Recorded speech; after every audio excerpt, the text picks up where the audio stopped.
மக்களே, நேற்று அமெரிக்க போர் விமானி ஒருத்தர் விபத்தில் சிக்கிட்டார். அவரை மீட்டெடுக்க போகும்போது அவருடைய ஃபஸ்ட் எய்ட் பேக்கில் ஒரு காண்டாம் இருந்தது. உடனே தப்பாக எடுத்துக்காதீங்க. ஃபஸ்ட் எய்ட் பேக்குன்றது ரொம்ப சின்னதாக தான் இருக்கும். அந்த பேக்கில் வாட்டர் பாட்டில் வைக்க முடியாது. அதனால் காண்டம் அவரை வாட்டர் சோர்ஸுக்காக பயன்படுத்தியிருக்காரு.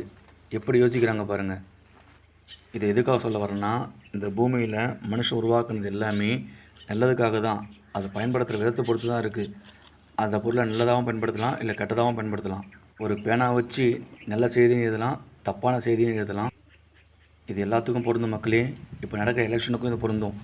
ஒரு ஓட்டை வச்சு நல்லவனையும் தேர்ந்தெடுக்கலாம், கெட்டவனையும் தேர்ந்தெடுக்கலாம். வாக்கு போடுறதுக்கு நல்லா யோசிச்சுங்க, போட்டதுக்கப்புறம் யோசிக்க முடியாது. இப்படி தான் அமெரிக்கர்கள் ட்ரம்ப்புக்கு ஓட்டை போட்டுட்டு பயங்கர கஷ்டப்பட்டுட்டு இருக்காங்க. அந்த ஒரு நிலைமை நம்மளுக்கும் வரக்கூடாது. நல்ல தலைவனை தேர்ந்தெடுப்போம். மீண்டும் ஒரு வீடியோ சந்திப்போம். நன்றி, வணக்கம்.